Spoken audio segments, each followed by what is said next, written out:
People don't know their mandate, so they are jealous of other people. If your mandate is to be an intercessor, why are you troubled about the person traveling from nation to nation? It will not even get your attention because it's not part of your script. The reason you can be jealous about what somebody else is doing is because you don't know the one you are called to do. If God calls me to sleep, why will I be bothered about the person dancing? If God calls me to intercede, why will I be bothered about the person who is on every flyer?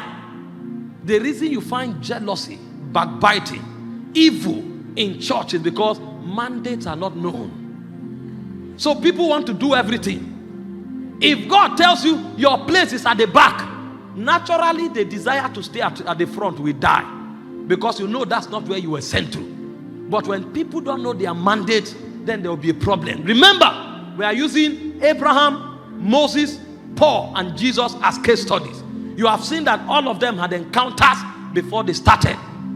You would also see that every one of them had definite mandates from God. For Abraham, the Bible said to him in Genesis 12, God now showed him the mandate. It said, I will make thee a great nation, and I will bless thee and make thee great, and thou shalt be a blessing. So Abraham knows that his mandate is to become a nation. It's on the strength of that understanding that made Abraham live the kind of life he lived. When Abraham wanted to bury his wife, they offered to give him a burial ground for free. He refused. Because he's building a nation. He doesn't want the people to come tomorrow and begin to fight assets with his children. He knew his mandate. When Abraham wanted his son to get married, he told Eliezer to ensure that they don't get a wife from him among these people. He said to send him back to his father's land and get a wife from among his people, because he didn't want corruption. He didn't want mixture. He knew God was doing something and he will need a pure breed to sustain it. So the marriages of Abraham and his children was informed based on the mandate. Why? I will make of thee a great nation. If he marries from the nation around, or if his sons marry from the nation around, they will make those hidden nations too great. So the mandate informed their marriages. The mandate informed their lifestyle and the way they did business. Don't dash me your land. No, I will pay for it. What is the what? He measured it and paid. When Abraham went to the battle of the kings in Genesis 14 and destroyed 4 kings, the king of Sodom came to give him the spoils. He said, I will not take even a latchet from you, lest you say you made Abraham rich. The man knew that God brought him to make a nation. That mandate informed everything Abraham did. You think you are a preacher? If you know you are a witness, before you preach one message, you will sit down until God talks to you. Because you know for you, it's not Bible study. When you talk, you are moving a generation to another dispensation. You have not known your mandate. That's why you can do what every other person is doing. When the new hairstyle come out, you are the first to model it. When they bring new fashion, they are tearing their jean. When they see you on Monday, your jean is torn with a very big canvas. And then you are walking like this. Why? Because when you come, you can read the Bible. If you know your mandate, you will know it's not about reading the Bible. You will know you are an oracle. You bring the oracles of God to a generation. And people who are able to carry the oracles of God, they hide in the secret place until the shadow of the Almighty comes upon them. And sometimes for you to be able to touch that shadow, it will take 1 week. So you may stay indoors for 5 days to preach one message, because you are not a Bible teacher. You are not a theologian. You are a witness to a generation. Only your mandate can confer such bodies on your heart. You find people loafing around and calling themselves ministers. It's because they don't know their mandate. A man like Abraham cannot afford to be careless around family, because he knows that God have raised him to what? Become a great nation. And he knows the tributary through which that nation can be formed will be through family.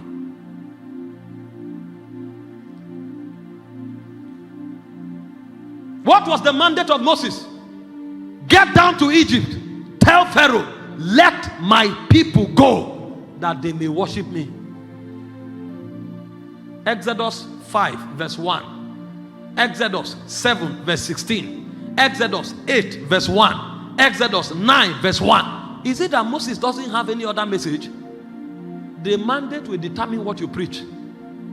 You don't preach because there's so much to say. You preach because your mandate will give you a message for your generation. Have you seen men who truly make impact in life? Billy Graham preached salvation and the cross for more than 68 years of ministry. Bishop David Oyedepo is preaching faith for more than 40 years in ministry. The mandate is what determines the kind of message you preach. I know there are many messages that are appealing, but when you find a mandate, that mandate will become a burden in your spirit. Your life and your communication will communicate that mandate. When you see people who don't have specific direction, they've not found a mandate. When you find people who you can't define them, they've not found a mandate. And they may be very charismatic, they may be very creative, but they are not ministers of God.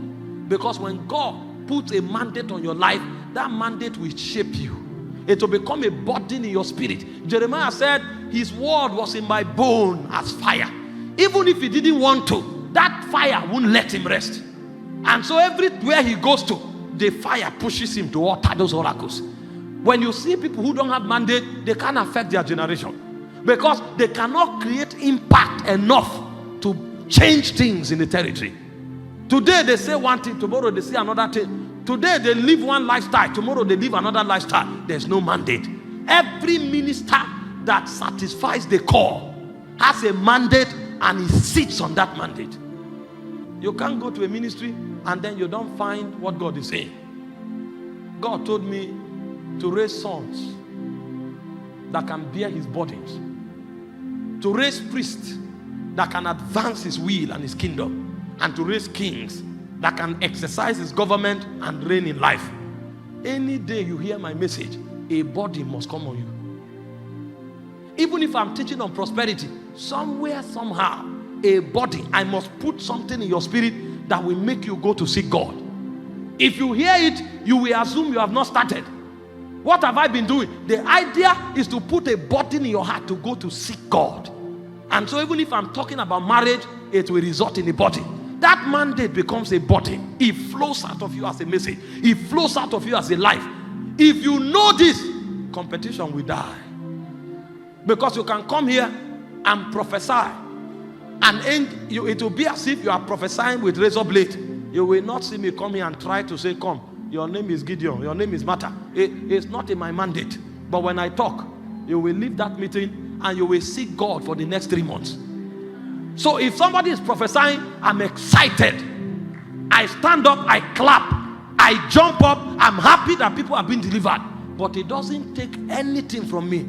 You see somebody doing well in his mandate, and then you lose your sleep. You are rolling on the bed. Can you imagine? This man now is raising crutches. I've never seen any crutches. So you now go for a miracle service, urgent miracle service, and you are lifting the crutches, but the person is not yet walking. You want the crutches to appear on camera so that you too, you are a criminal. I'm telling you why men are bringing reproach to the name of God. If God says you are a teacher, sir, somebody can raise the dead. Celebrate God. When you finish, sit down, carry your tools, and begin to open the Bible. When you are done teaching, go home. Because your report card is not with the congregation. Your report card is in heaven. No man can mark it. And men can clap you out of destiny. And men can choose not to clap, but because of your mandate, even though men despise you, you will walk into glory. And the angels will rise up to celebrate your arrival.